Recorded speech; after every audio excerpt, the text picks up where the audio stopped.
Good morning everyone. आप सभी का हमारे यूट्यूब चैनल में बहुत बहुत स्वागत है। आज हम आप लोगों के लिए लाए हैं इंग्लिश स्पोकन क्लासेस की एक सीरीज, ठीक है, जिसका ये पार्ट 1 वीडियो है। आज हम आप लोगों को बिल्कुल बेसिक से बिल्कुल ज़ीरो लेवल से आपको इंग्लिश स्पीकिंग सिखाएंगे और साथ ही साथ उसका ग्रामर में क्या यूज़ है वो भी हम आपको बताएंगे, ठीक है। तो चलिए वीडियो को शुरू करते हैं। बात करते हैं सबसे पहले हम सेंटेंस की। There are two type of sentence. First one is action and second one is no action, ठीक है। एक्शन मीन्स होता है काम और नो एक्शन मीन्स कोई काम नहीं, ठीक है। तो कैसे हम ये डिसाइड करेंगे कि किस सेंटेंस में कोई भी एक्शन हो रहा है और किस सेंटेंस में नो एक्शन, यानी कि कोई भी काम नहीं हो रहा है, ठीक है। जैसे फॉर एग्ज़ाम्पल मैं कहूँ कि मैं टीचर हूँ, तो टीचर होना कोई एक्शन नहीं है। या मैं कहूँ कि मैं इंजीनियर हूँ, तो इंजीनियर होना भी कोई एक्शन नहीं है। या मैं कहूँ कि मैं डॉक्टर हूँ, तो डॉक्टर होना भी कोई एक्शन नहीं है, ठीक है। ये सब किस में आएगा? नो एक्शन में आएगा। लेकिन अगर वहीं मैं ये बोलूँ कि टीचर पढ़ाता है, तो पढ़ाना, टीचर का जो पढ़ाना है, ये पढ़ाना क्या है? एक एक्शन है। उसी तरीके से डॉक्टर होता है। डॉक्टर, अगर मैं ये कहूँ कि डॉक्टर पेशेंस का इलाज करता है, यानी मरीज़ का इलाज करता है, तो इलाज करना एक एक्शन हो गया, ठीक है। तो यहाँ मैंने कुछ एग्जांपल रखे हैं। एक तरफ देखिए मैंने एक्शन के कुछ एग्जांपल, 2-3 एग्जांपल दे रखे हैं और इधर नो एक्शन के कुछ एग्जांपल दे रखे हैं। टीचर, इंजीनियर, डॉक्टर, ये सब क्या है? No action. वहीं इधर देखिए एक्शन में स्टडी यानी कि पढ़ना, टीच पढ़ाना, राइटिंग लिखना, ये सब क्या है? एक्शन है, ठीक है। तो सबसे पहले एक्शन की मैं बात करता हूँ। देखिए पहला एक्शन क्या है? देखिए बहुत सारे काम ऐसे होते हैं कि वो आप देखोगे ना कि प्रेजेंट में वो बिल्कुल कंटिन्यू रहता है, यानी कि वो काम चलता हुआ नज़र आता है, ठीक है। तो अगर कोई भी काम आपको दिखे कि वो प्रेजेंट में चलता हुआ नज़र आ रहा है और उस टाइम अगर आपको इंग्लिश में स्पीकिंग करनी है, तो उसके लिए एक प्यारा सा रूल होता है और बहुत सिंपल सा रूल है, ठीक है। लेकिन इस रूल को बताने से पहले सबसे पहले मैं आपको ये बताना चाहूँगा कि सब्जेक्ट क्या होते हैं। सब्जेक्ट जिसे आप लोगों को पता होगा, सब्जेक्ट का मतलब होता है डूअर ऑफ द एक्शन, यानी कि जो काम को करने वाला होता है, ठीक है। इंग्लिश में वैसे तो बहुत सारे सब्जेक्ट हैं, लेकिन इंग्लिश स्पीकिंग करते समय 3 सब्जेक्ट बहुत ज़्यादा यूज़ होते हैं, जिसमें से आपका एक होता है आई, दूसरा होता है यू और तीसरा होता है ही या फिर she. He for male and she for female, ठीक है।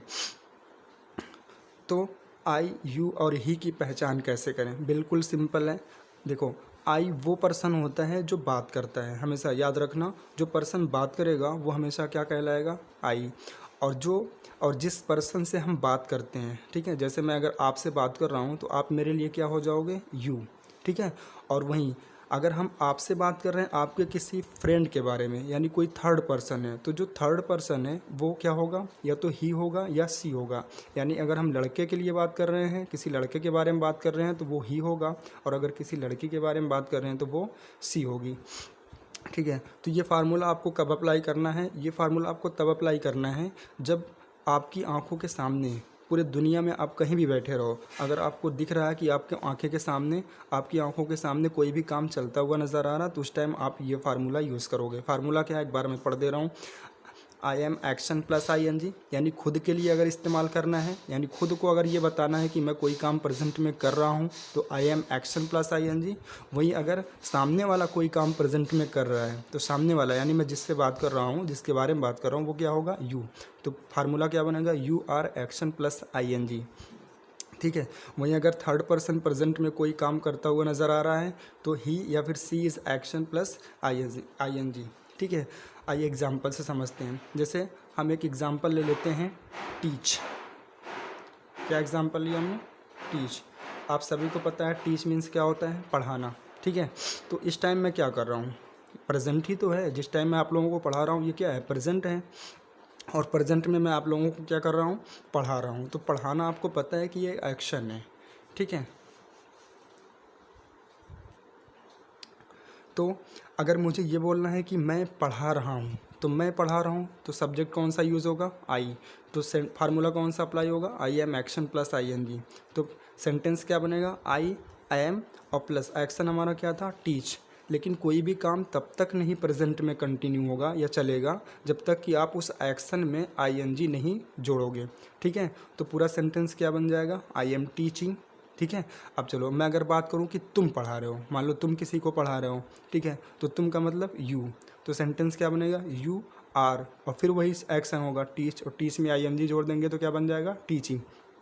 तो सेंटेंस बनेगा यू आर टीचिंग। ठीक है, अब मान लो कोई थर्ड पर्सन है जो पढ़ा रहा है, जैसे मैं कहता हूँ ना कि अगर मैं बोलूँ कि वो पढ़ा रहा है तो वो का मतलब ही, तो कैसे सेंटेंस आप बोलोगे, ही इज़ टीचिंग। ठीक है, तो इतना समझ में आया। चलिए एक दूसरा एक्शन लेते हैं, जैसे हम मान लीजिए एक्शन लेते हैं राइट। राइट मीन्स क्या होता है, लिखना, आप सभी को पता है। अब जैसे इस टाइम मैं क्या कर रहा हूँ, लिख रहा हूँ। अगर मुझे बोलना हो कि मैं लिख रहा हूँ तो कैसे बोलेंगे, आई एम, और राइट हमारा एक्शन है, एक्शन में क्या कर देंगे, आईएनजी फॉर्म लगा देंगे, तो सेंटेंस क्या बन जाएगा, आई एम राइटिंग। मैं कह रहा हूँ कि तुम लिख रहे हो तो सेंटेंस क्या बनेगा, यू आर राइटिंग। अगर मैं कहूँ कि वो लिख रहा है तो सेंटेंस क्या बनेगा, ही इज़ राइटिंग। ठीक है, इसी तरीके से बहुत तमाम एक्शन हैं जो कि अगर प्रेजेंट में वो सारे एक्शन चल रहे हैं तो इसी फार्मूले पे आप बिल्कुल आसानी से आप उसको बोल सकते हो इंग्लिश में। जैसे एक एक्शन और ले लेते हैं, कंप्लीट द होमवर्क। ठीक है, कंप्लीट द होमवर्क मीन्स होता है होमवर्क पूरा करना। अब जैसे मान लीजिए मैं होमवर्क पूरा कर रहा हूँ और अगर मुझसे कोई पूछे कि क्या कर रहे हो तो मैं क्या बोलूँगा, आई एम, अब देखिए कंप्लीट द होमवर्क, ये देखिए कंप्लीट द होमवर्क। अब देखिए ये 3 वर्ड है इसमें, कंप्लीट द होमवर्क। अब आप सोच रहे हो कि इसमें आईएनजी किस में लगाना है, तो याद रखना जो पहला वाला वर्ड होगा उसी में आईएनजी फॉर्म लगेगा, हमेशा याद रखना। ठीक है, तो अगर मुझे बोलना है कि मैं अपना होमवर्क पूरा कर रहा हूँ तो सेंटेंस क्या बनेगा, I am completing the homework. तुम अपना होमवर्क पूरा कर रहे हो, you are completing the homework. वो होमवर्क पूरा कर रहा है, he is completing the homework. ठीक है, चलिए अब एक्शन नंबर 2 की बात करते हैं। पहले मुझे एक बात बताओ, जैसे मान लो अगर मैं ये कह रहा हूँ कि जब भी कोई काम चलता हुआ नज़र आए तो ये वाला फार्मूला यूज़ करेंगे। ठीक है, यूज़ कर लीजिए।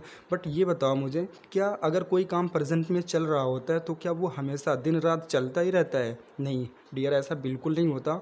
वो एक लिमिटेड टाइम के बाद, यानी एक निश्चित समय के बाद वो काम क्या होता है, ख़त्म भी होता है। और जैसे ही कोई काम, यानी जो काम पहले से चल रहा था और वही काम अभी अभी जस्ट अभी अभी ख़त्म हुआ है, जिसकी फीलिंग अभी भी बनी हुई है, तो उस टाइम हम क्या करते हैं, उस टाइम हमारा फार्मूला भी चेंज हो जाता है। ठीक है, तो यहाँ मैंने देखिए लिख भी रखा है कि जो काम अभी अभी समाप्त हुआ हो यानी ख़त्म हुआ हो तो वहाँ पे हम आई के साथ हैव लगाते हैं, यानी आई हैव एक्शन की थर्ड फॉर्म। और अगर सब्जेक्ट यू है तो यू हैव एक्शन की थर्ड फॉर्म, और अगर सब्जेक्ट ही है तो ही के साथ ध्यान रखना हैज़ लगाते हैं। ठीक है, ही हैज़ एक्शन की थर्ड फॉर्म। अब जैसे मैंने कहा कि मैं पढ़ा चुका, तो पढ़ाना का एक्शन क्या होता है, टीच, आप सभी को पता है। तो मैं पढ़ा चुका, आई हैव, और टीच की थर्ड फॉर्म क्या होती है, टॉट। तो सेंटेंस क्या बनेगा, आई हैव टॉट। क्या बोलेंगे, आई हैव टॉट, यानी कि मैं पढ़ा चुका। चलिए अगर आपकी बात करें, हम ये बोले कि आप पढ़ा चुके, तो सब्जेक्ट क्या यूज़ होगा, यू, तो यू हैव टॉट। अगर मैं कहूँ कि वो पढ़ा चुका, यानी कि कोई थर्ड पर्सन है, वो पढ़ा रहा था लेकिन अब वो पढ़ा चुका है, तो बोलेंगे ही हैज़ टॉट। उसी तरीके से राइट, है ना। अक्सर देखिए जब क्या नाम है, एक टीचर जब इस मतलब स्कूल में या कॉलेज में जब पढ़ा रहा होता है और बोर्ड पे कुछ लिख रहा होता है तो बाद में आपको मौका देता है, बोलता है कि बच्चों आप इसको लिख लीजिए। ठीक है, तो आप लिख रहे होते हो तो फिर टीचर पूछता है कि आप लिख चुके। तो अगर आप लिख चुके हो, यानी कि वो काम, लिखने वाला काम अगर आपने ख़त्म कर लिया है, तो आप क्या बोलोगे, आई हैव, और राइट का थर्ड फॉर्म क्या होता है, रिटेन। तो सेंटेंस क्या बनेगा, आई हैव रिटेन। क्या बोलोगे, आई हैव रिटेन। ठीक है, अगर मान लीजिए आपने लिखने वाला काम पूरा कर लिया तो क्या बोलेंगे, यू हैव रिटेन। ठीक है, अगर मान लीजिए कोई थर्ड पर्सन है, उसने लिखने वाला काम ख़त्म कर लिया तो क्या बोलेगा, ही हैज़ रिटेन, यानी कि वो लिख चुका। तो आई हैव रिटेन मतलब मैं लिख चुका, यू हैव रिटेन मतलब तुम लिख चुके, और ही हैज़ रिटेन मतलब वो लिख चुका। ओके, तो आज के लिए बस इतना ही।